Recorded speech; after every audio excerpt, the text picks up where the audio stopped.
Prazer enorme ter o Carlos Lopes aqui em Esperar Muita Graça, nomeadamente nos estúdios da Oasis FM.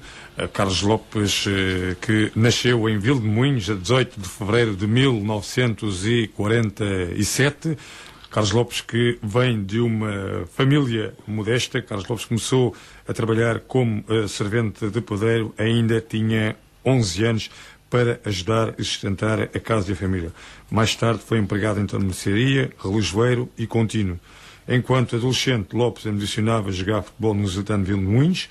O clube da sua aldeia, o clube rejeitou-o por ser excessivamente magro. Como ele próprio contou mais tarde, o atletismo surgiu por acaso.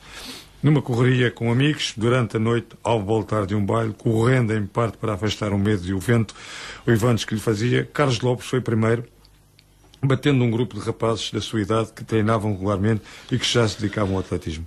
Foi neste grupo de adolescentes que nasceu a ideia de criar um núcleo de atletismo no Lusitano de Vildemunhos. Facto é voltar muito atrás, o início de uma carreira, da modéstia e a humildade que vai mantendo ao longo da sua presença como homem de desporto, que provavelmente lhe dá a possibilidade de ter um palmarés invejável em qualquer modalidade que seja, nomeadamente do atletismo. É verdade, antes de mais boa tarde a todos. Até aqui fazer aí umas pequenas correções. Por já não nasci em Vildemunhos, mas sim em Viseu. Nascido e batizado na sede de Viseu. Portanto, eu sou mesmo viziense, embora a minha terra seja Vildemunhos, que é a terra dos meus pais. E, portanto, foi lá que fui criado desde o início, desde que nasci. De qualquer das formas, e depois já há mais umas correções. Eu não comecei aos 11 anos, comecei, mas sim aos 13. E depois quero dizer que antes de ser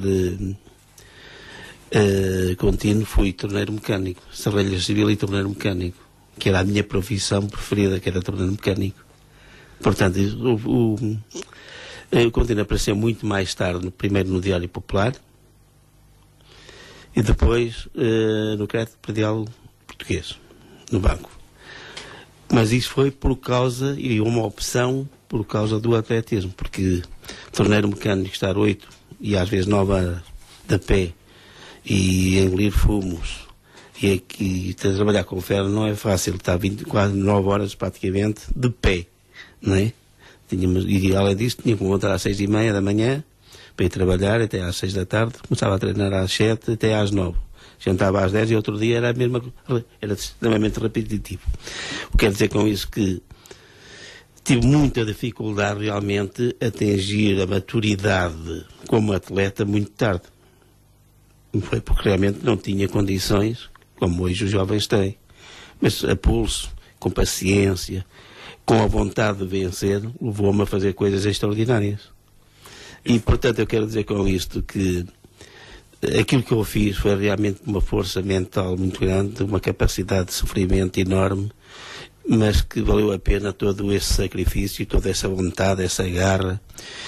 Além de mais, eu era um jovem que vim de Viseu e não queria perder. Porque se eu eventualmente não fosse capaz de atingir os níveis que eu queria, quando chegasse à minha terra, assim, um falhado. E eu não queria falhar de maneira alguma. E, portanto, levou-me a fazer coisas simplesmente extraordinárias. Hoje os jovens não sabem sofrer pensando em eles próprios, o que é tremendo. Carlos Lopes, começando aqui por esta prova de amigos, em que chegou em primeiro, a partir daí entranhou-se, se é que me permite o termo, o atletismo na sua pessoa e depois vem crescendo. Bom, eu quero dizer que eu comecei a fazer atletismo sem ter conhecimentos praticamente nenhum daquele atletismo. Quer dizer, e no primeiro treino, reparo bem, no primeiro treino que a gente, oficial que a gente fez, fizemos logo 20 km. 20 km que são de loucos. Mas como ainda não tinha como, estávamos convencidos de correr, que era muito fácil, como nós estávamos habituados todos os dias a correr, fazer um treino a sério, estávamos convencidos que aquilo era uma brincadeira. Claro que era escuso de estar a dizer que andei 8 horas agarrado às paredes para ir trabalhar. Fiquei tão durido que disse, se isto é atletismo, nunca mais corro na vida. Mas depois de ter passado essa dor momentânea, teimosamente lá fui outra vez. E então aí já comecei a ter regras. Em vez dos 20, comecei só a fazer 6, 7, 8. 12 km, e andava por aí. E na primeira prova que fiz, oficialmente, fui segundo, que foi a São Silvestre de Viseu, no dia 31 de dezembro de 1965. E quero dizer que 3 meses depois eu era internacional, portanto, para mim o atletismo foi a coisa mais fácil que podia existir no mundo. E como é que surgiu essa ida para o atletismo? Surgiu realmente aqui foi o Duarte contou, foi que realmente fomos a uma festa, éramos 7 ou 8 elementos, todos mais ou menos da mesma idade, e pá, a gente tinha que, nós tínhamos a estrada nacional e a estrada principal que nos levava à população sem ter problemas nenhum, sem medos, mas para encurtarmos aquilo, assim, os quilómetros valentes, a gente atravessava os pinhais. Epá, e aquilo era uma zona em que havia lobos e havia raposas. Epá, e o que bater o delintado das 1h da manhã, não sei quando, atravessar aquilo, epá, éramos jovens, né? Quer dizer, não somos assim tão afoitos, né? E portanto arrancámos todos, um começou a correr, outro começou a correr, epá, e foi assim, aqueles quilómetros até à minha aldeia aqui foi tremendo. Era salve-se quem puder e ninguém queria ficar para trás, né? Eu era um daqueles que não queria ficar para trás. Curiosamente, quando chegámos à aldeia, um bocadinho mais à frente, outro um bocadinho mais atrás, não sei o quê, pronto, e epá, passado 10 dias, chegou-se um desses elementos, epá, isso aí, tivesse aqui uma prova, fizéssemos aqui que fôssemos ao Lusitano, fazíamos aqui uma secção de atletismo, não sei o quê, epá, tu és doido. Pá, já viste o que é que os gajos correm? Isto é uma brincadeira, que eles são doidos. Lá está, tanto insistiram que realmente formámos a equipa. E nessa prova, a primeira aí oficial, eu fui segundo e ganhámos por equipas. Epá, aquilo realmente, ainda por cima fazia o baile de passagem de ano no Lusitano, aquilo foi uma alegria tremenda. Epá, e foi um incentivo tremendo para todos. Epá, logo a seguir, 15 dias, eu fui campeão regional. Aquilo ainda foi, então ainda superou mais os ideais e os compromissos que a gente tinha com o clube, não sei quantos. O clube também começou a acreditar em nós, os próprios dirigentes, e começaram a nos dar umas certas condições que a gente não tinha, portanto, desde água quente e não sei o que, lá na sede do clube, pá, foi por aí, pronto. E logo a seguir fui terceiro no Campeonato Nacional de Cross, em Évora, isto em 1966.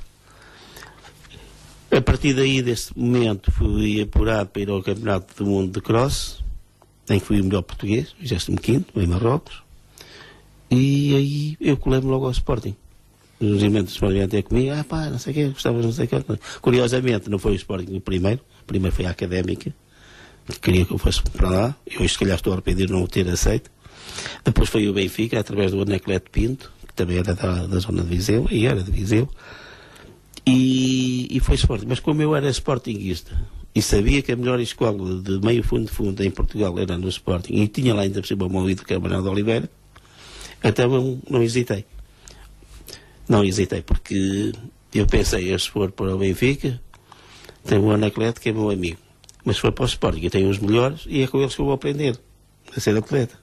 E portanto isso foi uma opção pensada por causa do futuro do meu futuro. Portanto, começou no Lusitano, depois... 4 meses depois era... O Sporting foi um passinho. Foi um passinho. De facto, acabou por mostrar a qualidade que tinha como atleta. Exatamente, e eu acho que foi uma opção, como disse, valeu a pena, os meus ideais, mas como disse, não foi fácil.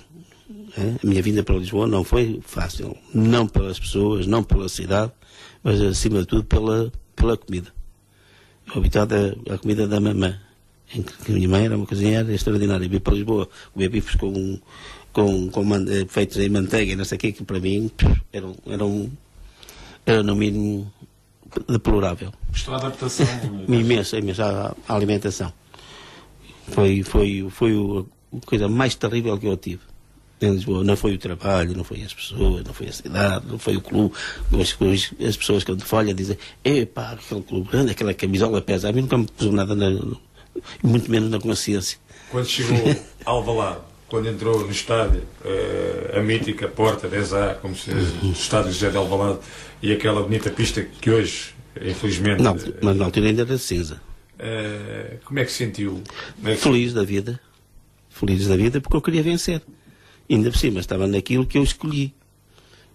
E quando me foram buscar a casa, quando cheguei à batalha, chorei.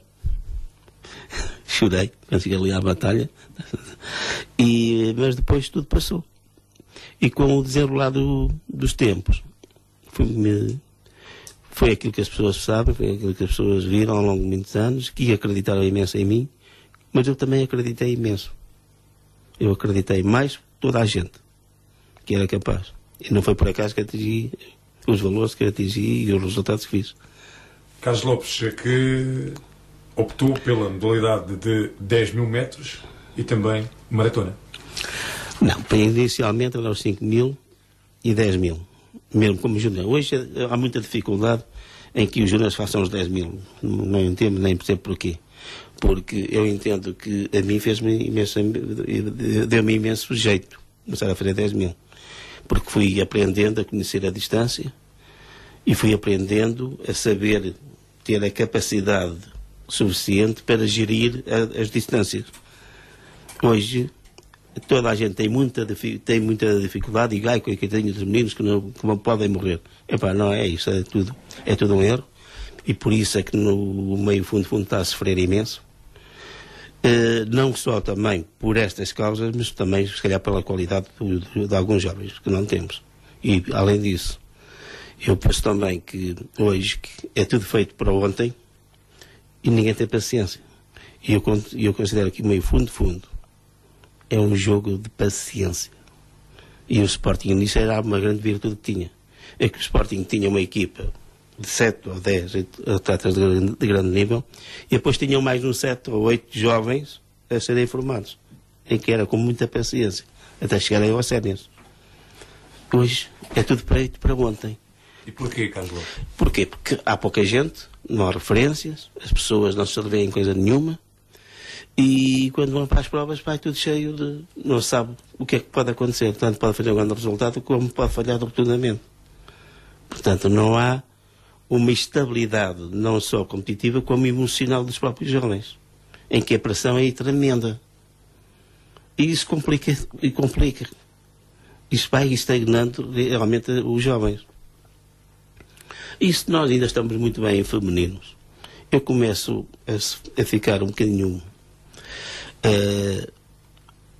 eu comecei a ficar um bocado preocupado porque o Braga deixou a equipa feminina de séniores, que era realmente a grande formação dos melhores atletas portugueses. Era a referência. E não tendo isto, eu não sei o que é que vai acontecer no futuro próximo. Tenho muitas dúvidas do que é que vai acontecer. E a pergunta que lhe faço, e sabendo que é um homem que está por dentro da modalidade, e já que falou aí no Braga, a Sameira de Araújo esteve lá muito tempo e hoje é atual selecionadora. Uma modalidade que deu tantas alegrias ao Sporting Clube Braga, que deu tantos campeonatos da Europa, campeões do mundo, taça dos campeões europeus. Eu lembro-me de ver a Manuela Machado, de ver a Albertina Dias, se a memória não me atrai sua.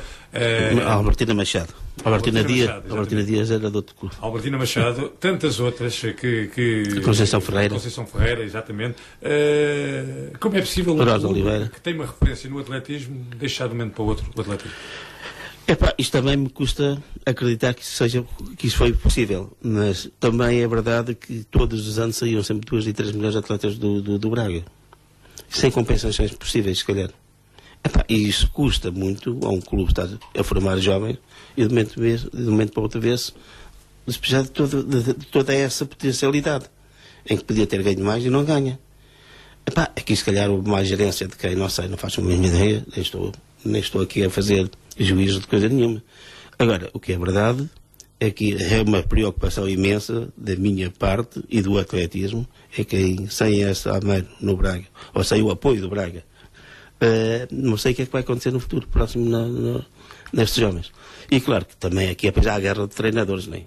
Que todos nós sabemos. E possivelmente por isso o Braga não esteve para o agente do Braga, os dirigentes não esteve para ir até abaixo e acabou, pronto, não tinha para isso.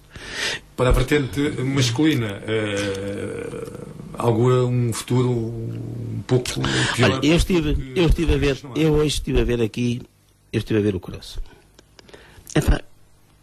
E dá-me a perceber que há muito, muito pouco por onde escolha para sentir realmente um futuro risonho. Acho que não há aqui atletas, há bons atletas, ponto decente, há bons atletas. Agora, atletas de referência do futuro, tenho algumas dúvidas. Tenho dúvidas, a sério, tenho dúvidas. Não quero dizer com isto, e não estou a retirar, dizer que são maus atletas, são bons atletas internamente. Para o futuro e para ser realmente atletas de eleição e de referências de alto nível a nível internacional, tenho muitas dificuldades em perceber que haja isso. E eu, no meu tempo, eu tinha, mesmo em Portugal, desde o Manuel de Oliveira, o Aldo Calega, toda gente que se competia lá fora e tinha grandes resultados. Não é? O Anacleto Pinto, que estava no Benfica, o Júnior, que era são dos melhores atletas do mundo em Júnior. Epá, nós tínhamos, de facto, algumas referências. Hoje, você olha para o lado e quais são as referências. E mais, hoje o resultado do primeiro. Não estou a pôr em causa se ele ganhou bem, que ganhou muito bem. Agora, ele fez 33-17. Eu ganhava o campeonato com 9 km. Eu ganhei o campeonato do mundo em Lisboa com 33-33. 12 km. Repara bem qual é a dimensão entre um e outros atletas. Quer dizer, não sou eu só que fiz 33, é que os outros meus colegas de equipa fizeram todos em cima dos 34 e poucos minutos. Mas foram na altura 12 km. São 12 km. Os campeonatos do mundo são sempre 12 km. Sim. Portanto, Uma diferença de 3 km. É, 3 km. Quase o mesmo. Atenção. Nós temos que perceber que estes atletas são bons, mas deixam muito, ainda estão muito aquém da realidade que é a alta competição em Portugal. E não era por acaso que eu ganhava os africanos. Qual é o segredo, já que toca nesse assunto, Carlos? O segredo é que eu trabalhava imenso. E todos nós, portugueses, trabalhávamos como leões. Embora houvesse atletas de outros clubes. Mas, de qualquer das formas, nós trabalhávamos com a ideia de querer vencer mesmo que fosse quem fosse. E eu tinha essa consciência. E, portanto, eu para ganhar não podia andar a brincar. Agora, para ganhar um africano é o cabo das tormentas. É muito difícil. É porque eles trabalham imenso. Têm umas condições simplesmente extraordinárias, estruturalmente. E foi como disse há um bocadinho. Nós, a ver um jovem, eu tenho dificuldade em tirar um para projetar no futuro. Tudo com gente muito pequena, que não tem, não se vê ali, não vejo ali miúdos com a estrutura de atleta de alta competição a sério. Mesmo nas meninas, é tudo muito pequenino, muito isso aqui, pá. Ainda hoje, por exemplo, nos júniores. Havia ali júniores que pareciam iniciadas. Miúdas já com 20 e poucos anos. A alimentação também, não é. Também não vamos por aí.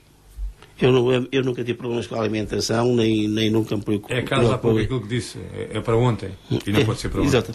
Tem que haver muita paciência, há que saber gerir muito bem as capacidades, não só mentais, como físicas dos jovens, para poder realmente tirar partido disso. E de algumas deficiências que estes jovens têm. E é preciso serem trabalhados. Já que falamos também no cross onde hoje esteve, no Matos Velhos, venceu também, noutra altura. Por aquilo que viu hoje, e falando no Campeonato da Europa que vem agora breve, e pelo seu conhecimento, pelo seu estudo que tem na modalidade, o que é que podemos aspirar na parte feminina e na parte masculina? Olha, na parte feminina eu penso que é fácil. Fácil isto é, nada é fácil. Mas penso que tem condições para realmente fazer e competir de igual para igual na Europa. Nos masculinos, a dificuldade vai ser enorme. Porque eu não estou a ver, embora eu saiba que também na Europa também sofre do mesmo problema, infelizmente. E não foi por acaso que criaram esta prova para os europeus ter fazer algumas flores. Mas em termos práticos e em termos reais de resultados, vamos mais longe. A maior parte dos países europeus têm africanos a correr. Não é por acaso. Não é por acaso. Não é? E, portanto, combater isso não é fácil. E nós portugueses, temos esta dificuldade de inicial. Epá, quando se fica a 3 minutos, ou né, a 3 km, de há 25 anos atrás, epá, há uma diferença enorme de competição.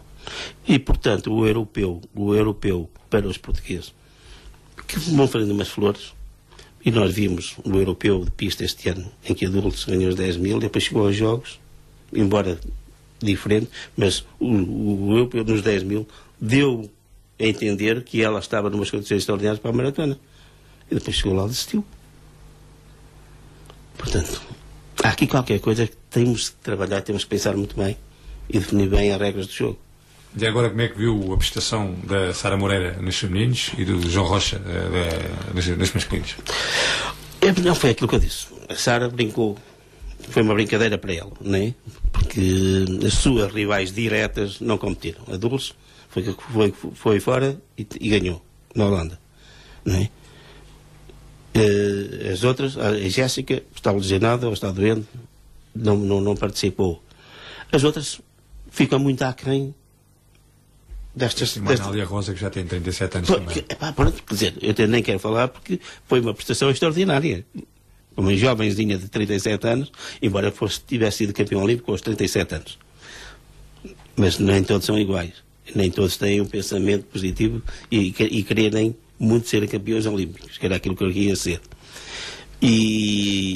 Mas de qualquer das formas estão uns quilómetros valentes atrás, não é? Aliás, a Carla Rocha do Sporting e outras miúdas do Sporting também são muito boas, também não apareceram. Podia ter havido mais luta e seria engraçado. Eu penso que mesmo que estes dois crosses deviam ser avaliados no conjunto e não um para um lado, analisado um tira uns e para o outro tira outros. De haver num conjunto, analisarem e então fazerem a seleção das duas provas. Estava lá no corso da Amora. Da Amora e do Matos Velhos. Acho que não deviam separar as duas coisas, mas juntá-los em si, porque só assim é que se vê, é que se pode tirar a consciência tranquila de que realmente elas estavam em condições. Carlos Lopes falou aí no Sporting, quando entrou também naquele estádio, naquela pista. Como é que vê agora o atletismo dos Leões?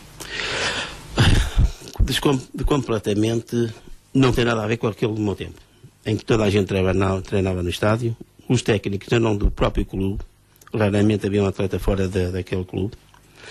Hoje cada atleta tem um treinador e nunca sabe se está ou não está em condições. Naquela altura nós treinávamos todos em conjunto, conhecíamos todos uns aos outros, sabíamos e avaliávamos uns aos outros. Hoje tudo é diferente. E portanto é um erro. Porque isto não é uma equipa. Formam uma equipa no dia em que correm. Durante os treinos, cada qual treina por si. Treina por si, portanto, é um bocado complicado isto. E depois é assim, eu não sei como é que os clubes suportam tanta despesa com tanto treinador. Não é só os atletas, também os treinadores. Não é fácil gerir isto. Repare você o que é uma equipa de futebol, que tem 20 e não sei quantos, cada um tivesse um treinador. Onde é que isto chegaria? O atletismo é igual, embora seja uma modalidade individual, mas também é o coletivo. E portanto, como é que um treinador principal pode avaliar a capacidade do outro? Se um treina no Algarve, outro treina lá em cima no Minho, outro treina no Alentejo, outro vai para o Porto. Como é que o treinador principal pode saber se ele está ou não está em condições? O treinador diz, está bem, não sei o quê, e vai, o gajo está por aí, não sei o quê. Mas depois não é aquilo que, na prática, não é esse o resultado. Já que falou em treinador, o Ministro Pereira, uma referência do atletismo a nível nacional e mundial, sensação de ser treinado por esse homem? Olha, é assim, toda a gente sabe quem é o Ministro Pereira. Foi um homem extremamente disciplinado, um homem que sabia onde é que queria chegar, era um homem que marcava, era pontualíssimo e acima de tudo tinha uma coisa que para mim era extremamente importante. Ele podia não ser o melhor treinador do mundo, mas era um homem com todo o homem simplesmente extraordinário. E acreditava naquilo que fazia. e fazia acreditar os seus atletas naquilo que ele fazia. E depois teve a sorte também de ter pessoas que o ajudaram a ser realmente o melhor treinador do mundo, em que acreditaram, porque conseguiram beber aquela ideia de que eram realmente os melhores do mundo, e fomos de facto os melhores do mundo. Carlos Lopes também bebeu desse... Com certeza que sim. E se não tivesse essa postura, se não tivesse essa capacidade de conseguir ir além daquilo que nos pedem, éramos iguais a todos os outros. Sim. Mas isto começa tudo por uma equipa. Quando eles estão todos espalhados, eu não sei o quê. Eu não acredito muito. E por isso é que hoje cada um, claro por si, a gente vê aí, mesmo nas seleções, não sei o quê, nunca ninguém sabe o que é que sei. Os treinadores dizem uma coisa, depois o outro já diz outra, depois à última da hora já toda análise, tudo em zaragata. Ninguém tem consciência daquilo que vale na realidade. Eu sabia aquilo que valia. E está aí também esses resultados, já alguns deles divulgados pelo Duarte, mas os Jogos Olímpicos são Duarte. Foram 2 anos e meio a trabalhar a maratona. 2 anos e meio, não foi por acaso. E foi aquilo que eu disse inicialmente. É que a gente, conhecendo bem as distâncias, nós sabemos geri-las. Quando a gente não conhece as distâncias, a gente não sabe gerir. Porque isto não é chegar a carregar o botão e a gente corre e aquilo sai. Não é bem assim. Mas antes, propriamente, de entrarmos na maratona e voltarmos ao ano de 1976, Carlos Lopes ganha a primeira vez o Campeonato do Mundo no país de Gales. Qual foi a sensação de ganhar o Campeonato do Mundo de corta-mar no país de Gales? Também uma localidade, um país com tantas tradições no atletismo. A gente apareceu no ano novo, na nova geração, nos novos pensamentos, nas coisas em que começamos a ter condições. O Dr. Mário Soares correspondeu àquilo, às exigências, entre aspas, do professor Ministro Pereira, para nos permitir só trabalhar parte da tarde. Isso foi uma mais-valia. Porque nós, ao longo de muitos anos, só trabalhávamos uma vez por dia e, se calhar, não naquela tão perfeito como a gente desejava, porque foi como disse, que se chegava ao estádio às 7 da tarde, não podia, só treinava o máximo uma hora.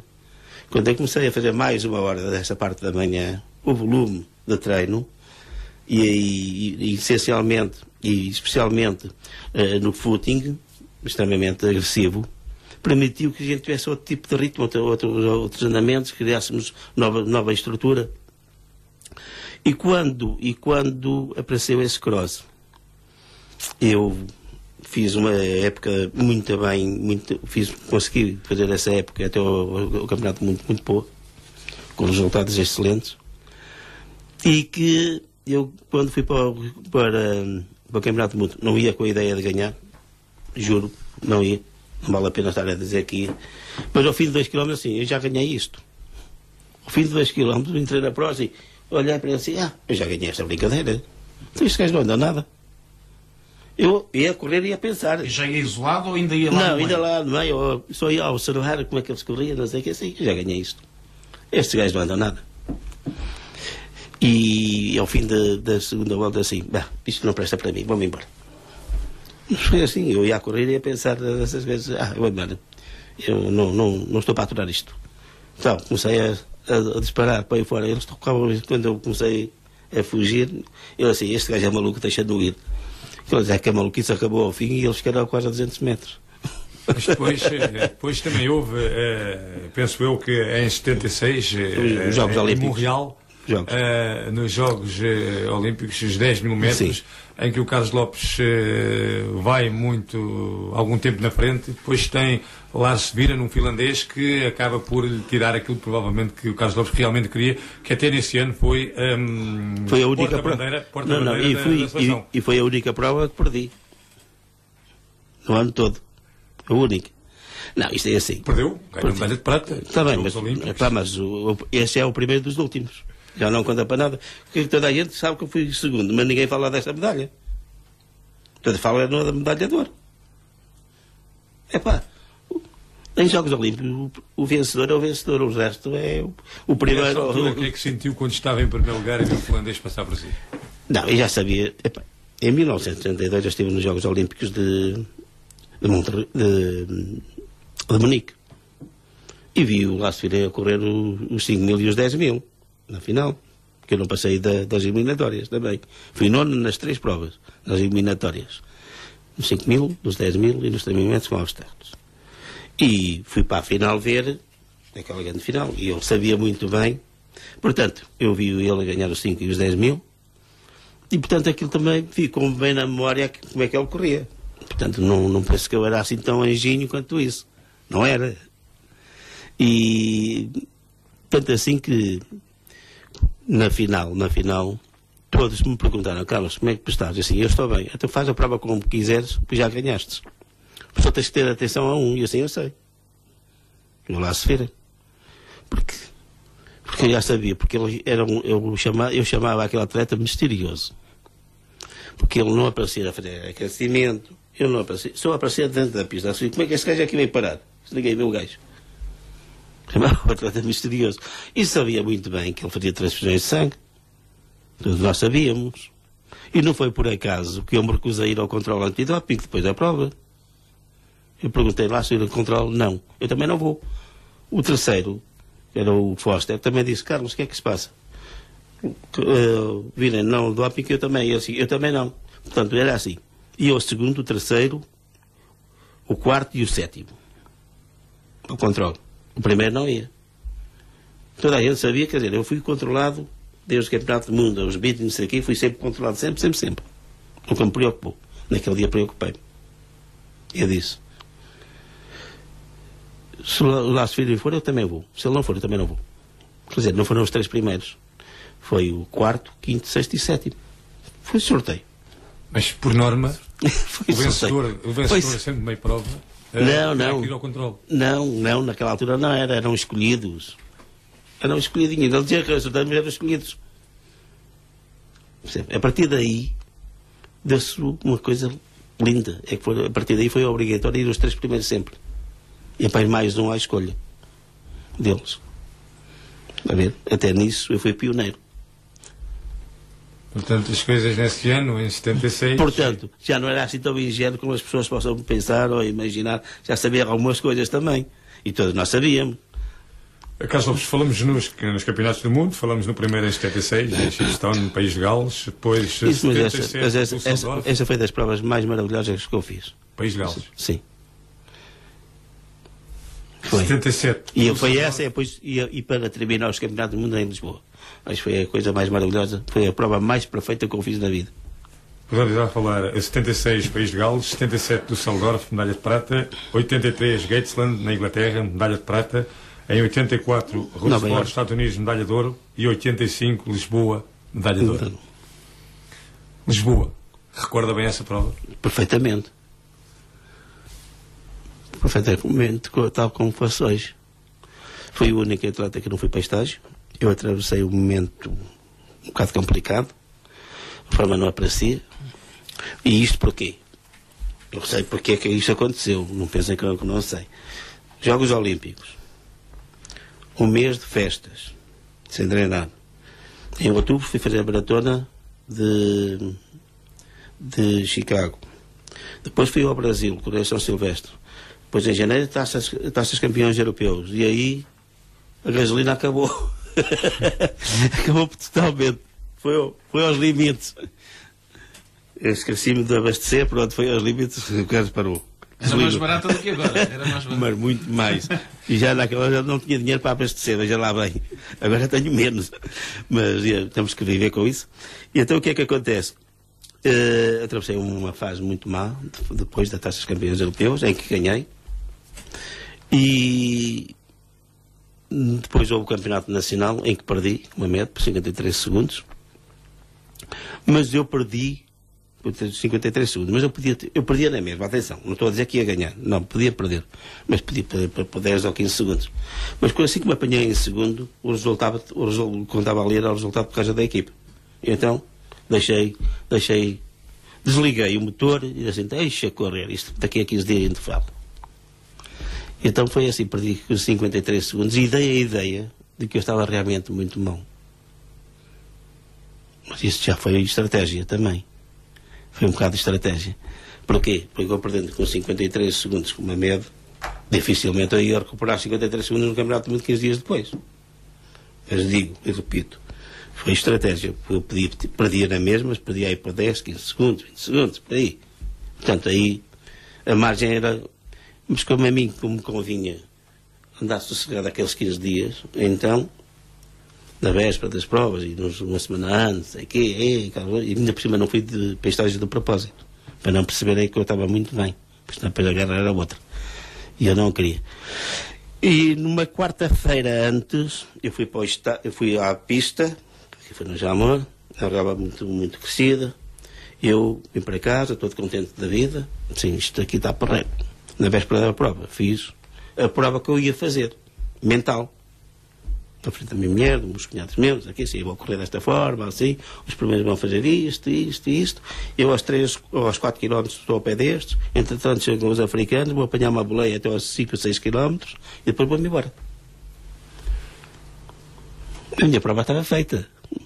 Bem planeada. Bem planeada, estava tudo feito. Bem, cheguei ao estádio, dei uma voltinha ao percurso. A realinha parecia aquilo um tapetezinho daqueles tapetes para fazer passeios de modelos. E assim, estou tramado com isto. Porque a real alta massacra mais. Portanto, eu tinha que pôr um andamento mais lento. Eu sabia que os primeiros passavam sempre em 2,39. Mas como ninguém corre a 2,39 para 12 km, não vale a pena estar a perder tempo com isso. Portanto, eu pus o meu ritmo para 2,45, 2,46, 2,47, perdia 8 ou 9 segundos no primeiro quilómetro, depois ganhava-se facilmente, isso. Porque aos 5 km eu estava lá ao pé deles. E então, o que é que acontece? Eu cheguei lá, vi aquela pistazinha toda, não sei o que, bem, já estou tramado. Isto em vez de 2,47, vou ter que fazer em 2,44. Já não posso perder tanto tempo, senão depois nunca mais lá chego. Mas, por norma, os africanos chegavam sempre em cima dos 4 km, 4 km e meio, e depois eles é que decidiam aquilo. Ora, o que é que eu fiz? Eu pensei logo tudo. Entretanto, os gajos apareceram, deu tudo a partida, eles passaram 2,39, eu passei 2,44, eu tinha a gente ali à volta da pista, nem, para me darem os tempos, não foi preciso, eu passei mais rápido porque aquilo estava mais perto, e eles também não sabiam aquilo que me ia na cabeça naquilo.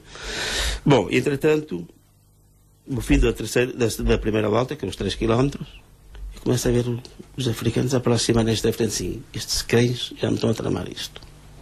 Já não era isto que eu quero, cara. Então os gajos começam-se a aproximar muito, assim, não, eu não posso ficar atrás, não é segundo que nos apanho, tenho que ir com os gajos. Porque os gajos fizeram aquilo 1 km antes daquilo que eu queria. Porque aquilo, um tipo tem que ser... Os 4 km era... A rolar atrás do coisa, deixar de andar aquilo a passear. Nesse dia foi 1 km antes. Foi 1 km antes, quer dizer. Conclusão, eles aproximaram e eu, pumba, em cima deles. Há um que tentou, mas quando me viu que era eu que ia em cima dos gajos, assim, começaram a falar direto assim, pronto, isto já está tudo estragado. Agora é assim, o que é que eu vou fazer? Ou eu vou para a frente e vou perder, ou então fica para a última volta. E comecei a fazer contas. Ora bem, a última volta são cerca de 3 km, se eu fizer menos de 8 minutos, tenho hipótese de ganhar. Se eu for agora, perco de certeza, porque os gajos não me largam, tipo, aí à frente se gasta-se muito mais. E então assim, bem, isto vai ser da última volta. Portanto, aquilo parecia que ia muito rápido, mas íamos ali a rolar todos, aquilo era uma brincadeira. Conclusão, um bocadinho antes da última volta comecei a puxar, eu fiz nos últimos 2.900 metros 7,36. Por isso é que eu ganhei, chegámos todos de gatas, mas eu ganhei. Portanto, a estratégia montada antes. Portanto, dentro da prova, a gente tem que decidir o que é que vai fazer as coisas. E o conhecer os adversários também conta muito. Claro. Conhecê-los, saber onde é que eles aparecem, como é que eles funcionam. Porque se um daqueles, ele insiste e me leva e me dá 60 metros, eu nunca mais parava, nunca mais me viam. Eu estava preparado para fazer o resto dos últimos 5 ou 6 km sozinho. Era muito mais fácil a corrida para mim. E essa vitória já foi em 85? Já com 38 anos. Como é que foi correr em Portugal? Foi porreiro. Até depois já de ter... sido campeão olímpico. Exatamente. Correr no país no ano a seguir... O que não é fácil, atenção. Por norma, todos os países que organizam, os seus atletas nunca ganham. A emoção, o força... Só que eu punha as antenas ali a funcionar como deve ser. Depois, voltando um ano atrás, era aquilo que há pouco estávamos a falar, que provavelmente deve ser das vitórias, dos momentos mais marcantes que Carlos Lopes tem, que é... Mais marcantes. Los Angeles, 1984, maratona em 2 horas, 9 minutos, 21 segundos. 24 anos, recorde. Foi recorde olímpico até ao ano de 2008, durante 24 Jogos Olímpicos de Pequim. Portanto, 2 horas, 9 minutos, 21 segundos, maratona, Los Angeles, grandes atletas, Estados Unidos. Como é que viu a bandeira subir depois daqueles 42 km e como é que foi o desenrolar da prova? O desenrolar da prova foi fácil. Muito fácil. Foi planeada, foi montada. 2 anos e meio, disse há pouco. Eu comecei a preparar a maratona com 2 anos e meio. Comecei aqui no Sarres. Para preparar a maratona, 2 anos e meio no Sarres. Fui fazer aqui o Campeonato Nacional da Maratona e foi aqui que eu comecei. Repara bem. E primeira coisa a gente tem que fazer é conhecer a distância. Depois é conhecermos nós com a distância. E por fim conhecer bem os adversários. E depois é até as temperaturas que a gente tem. Não é? E trabalhar isso, tudo. Fixar-se. É precisamente ter a sorte de correr tudo bem. Embora eu 15 dias antes tinha sido atropelado. Só não aconteceu nada de mal, porque Deus estava comigo. O fuso horário também não tem importância? Não, eu fui com 10 dias de antecedência, não isso. E, o que é que acontece? Eu comecei a preparar, então, a conhecer bem a distância, como disse. Comecei a ver onde é que eram os meus pontos fracos e os meus pontos fortes. E depois comecei a trabalhar isso. E tinha uma vantagem. Como eu sempre, ao longo de muitos anos, treinei sempre a 20 km por hora, eu não precisava de fazer treinos malucos. É apenas adaptar o meu ritmo às 2 horas. É manter mais tempo, em vez de fazer 1 hora, manter o meu ritmo durante os 20 km a 20 km por hora. Ter isso nas pernas é essencial. Portanto, há atletas que precisam fazer séries de 5.000, 7.000, não sei quantas vezes. Eu não precisei, porque eu tinha uma estrutura montada de muitos anos. Agora, conseguir manter esse ritmo durante 2 horas, como sabe, em Portugal era impossível, porque ninguém acompanha. Não é? Portanto, eu tive que me agarrar com unhas e dentes e fazer isso. Sozinho. E de onde é que eu começava? Na Malveira, e vinha parar aqui a minha casa da Cotada, em que são 37 km. Cheguei a fazer 1 hora e 58, que é o meu recorde, da Malveira, aqui à Cotada, passando por centro da cidade de Torres. 37 km, marcadinhos nos carrinhos, tintim, para aí fora. E, como eu sabia, por norma, os últimos 5.000 da maratona eram feitos em 15 minutos, eu preparei para fazer 14 e meio. 30 segundos ao fim de 40 km... É muito segundo. Já é muito segundo. É uma eternidade. E então o que é que eu fiz? Do Chopal, à minha casa eram 10 km certinhos. Eu chegava assim, que chegava ali assim, agora é comigo. Eu começava às 11 para acabar à 1. Então o Alcatrão, porquê? Porque eu ia apanhar 35 graus lá e 76 de umidade. Então eu começava aqui às 11 para acabar à 1, que era quando aqui em Torres se apanha o máximo do calor. E fazia aqueles últimos 10 km em 29 minutos. Isto é, 14:30 mais 14:30. Eu cheguei aos jogos, aqui estava 35 graus. A umidade era maior, era superior àquela que a gente tem, que era 76. Mas os últimos 5 km, e fiz em 14:36. Eles fizeram os 15 minutos. Só que eu fiz 14:36 para ganhar os tais 200 metros de avanço. Portanto, isso foi tudo medido, foi tudo pensado, foi tudo analisado. E portanto, aquilo foi uma brincadeira. Porque assim que eu vi lá, 37, sim, agora é comigo. Agora no Chopal. Não, já estou um bocado mais à frente. Já estou um bocado mais à frente. Portanto, isto agora quem tem que decidir sou eu. Estava decidido. Quando é que viu que ia ganhar, Carlos Lopes? Sempre. Logo... sim, eu parti mesmo para ganhar só. Eu corri só para ganhar. Não nem foi canianos, nem canianos, nem etíopes, nada. Nada, não estava nada. E porquê? Porque eu meio ano antes, eu sabia como é que eles funcionavam nos 5.000 e nos 10.000. E nos crosses. Eu tinha conhecimento onde é que eles apareciam. E eu meio ano antes fui há 5 meses. Fui à maratona de Roterdão. E eu só disse à organização, eu só vou aí se vocês puserem os melhores maratonistas africanos. Tu és maluco. Disseram-me assim, está bem, eu sou maluco, e por ser maluco é que eu quero lá os gajos. Pronto, ao fim de 20 km eu sabia o que é que queria dos gajos. Aprendi tudo o que eu queria saber. Depois cheguei aos 30 e desisti. Eu não estava nada interessado, eu queria ser campeão olímpico. Ainda por cima, aquilo ia um ritmo para doidos. Passámos aos 30 km numa hora e 29. Em Roterdão. Em Roterdão. E eu sei, isto não é para mim. Eu sou maluco, mas não sou doido. Sou doido. Eles, uma coisa que ia para 2:03, acabou com 2:11. Ia para chegar aos jogos de gatas. E eu estava por refresquito numa alface. E serviu para os testar e para os conhecer. E saber, para os conhecer, para saber como é que eles funcionam. Isso é um jogo. É caso para dizer que a lição foi bem estudada, preparou essa maratona de Roterdão. Ao pormenor. No sentido também de conhecer os seus adversários e depois então dos Jogos Olímpicos. Sempre que eu já conhecia bem o Alberto Salazar, conhecia bem como é que chama o australiano, agora não me recordo o nome do gajo.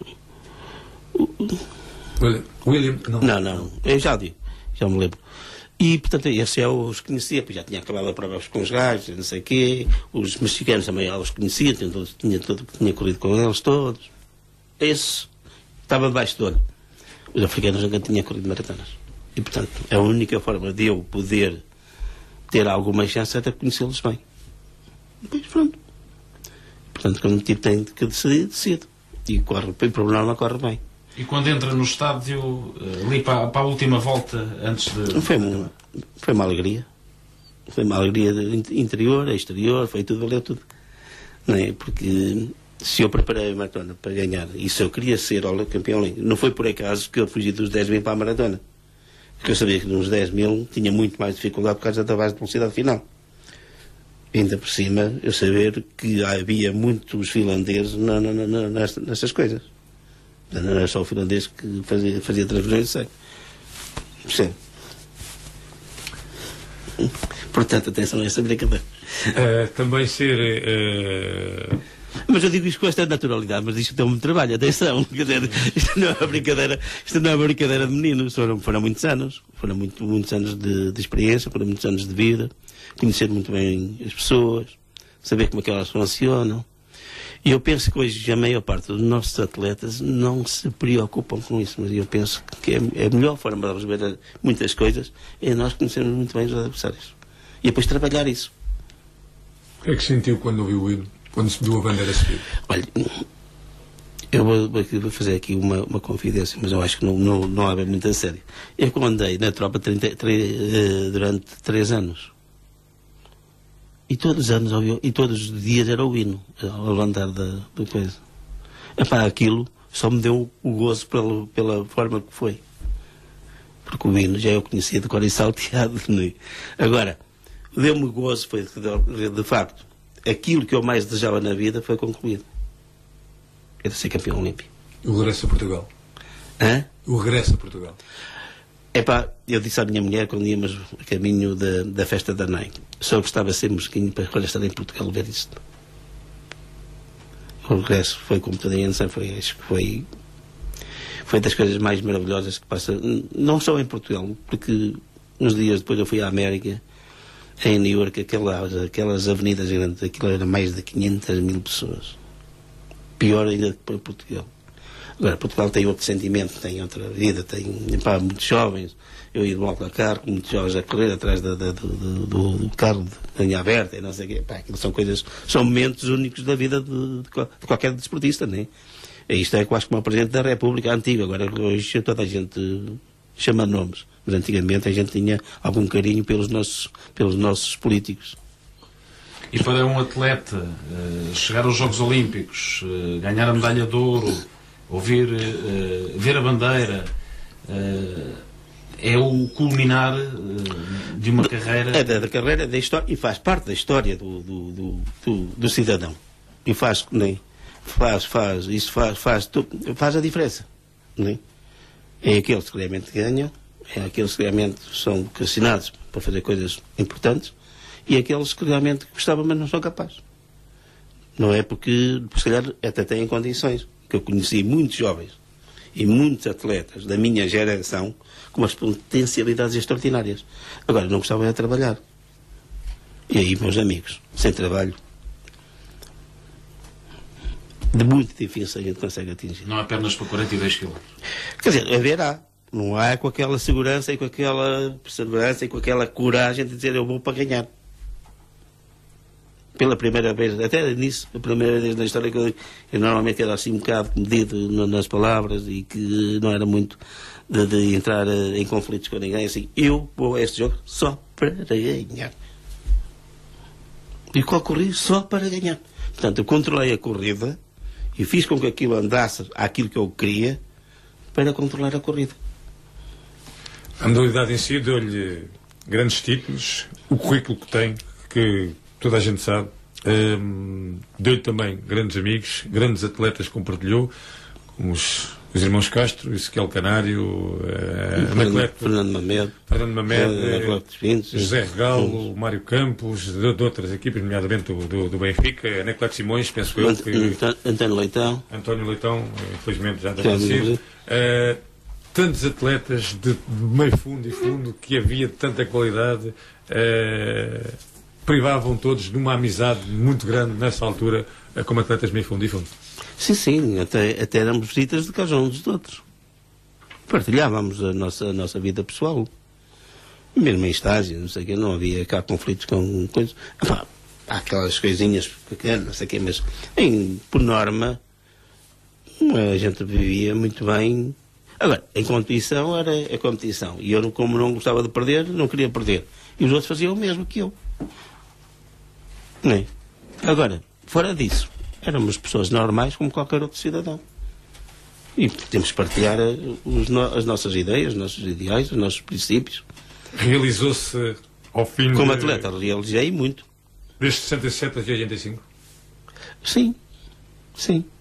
Porque, repara só isto. Se não fosse o desporto, eu conhecia o mundo, por acaso. Não conhecia nada. Era mais um cidadão. Era torneiro mecânico. Se calhar também estava bem na vida, não penso que não. Mas não tinha a possibilidade, se calhar, de ter a vida que tenho hoje.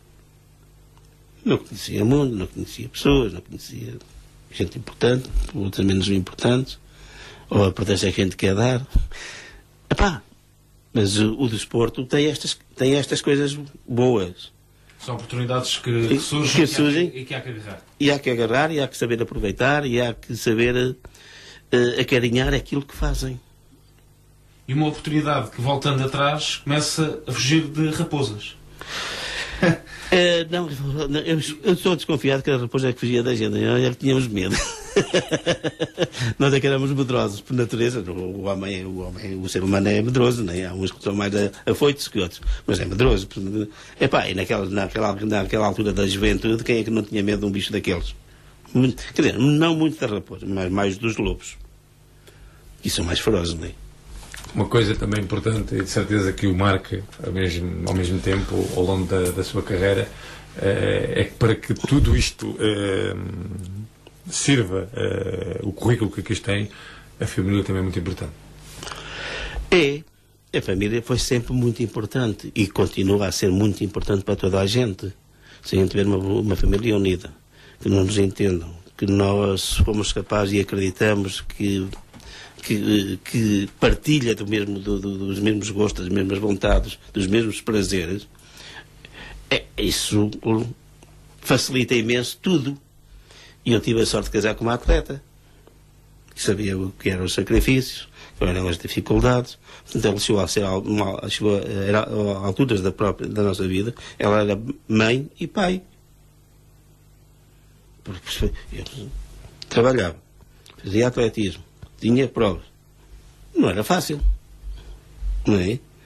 Mas ela entende isso perfeitamente. Nem todas têm essa vontade. Mas ela, como gostava mais de atletismo que eu, quantas e quantas vezes eu tive dificuldade, ia em dificuldades em alguns treinos, e ela, que me acompanhava sempre, fugia com o carro e deixava-me assim: tens que lá chegar, resolve o problema. Está a ver?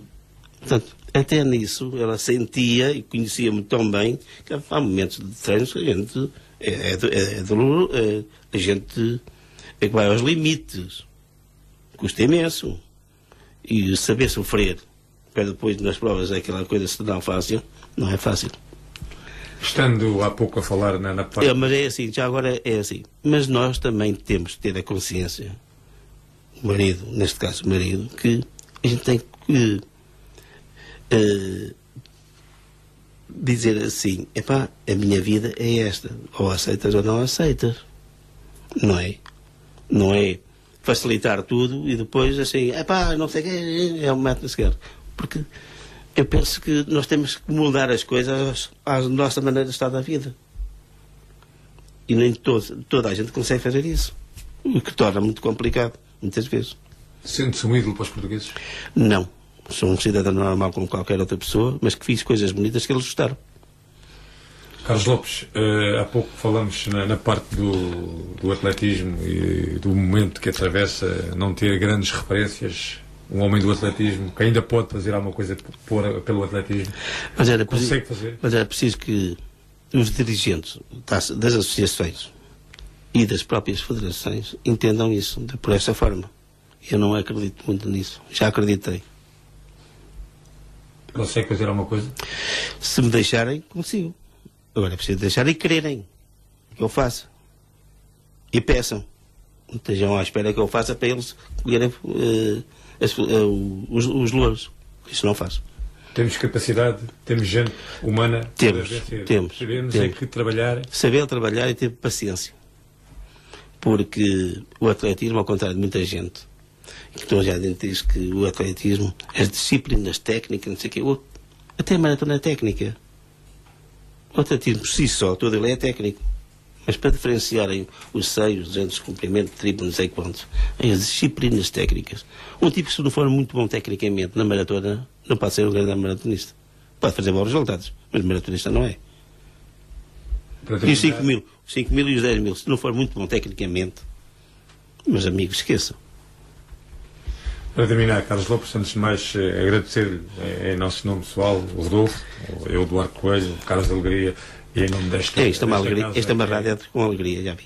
Esta casa que é a Oasis FM, a sua presença aqui, a sua disponibilidade, falar daquilo que foi a sua carreira, e agradecer-lhe e dizer-lhe que esta porta, dentro da nossa humildade, estará sempre aberta também para si.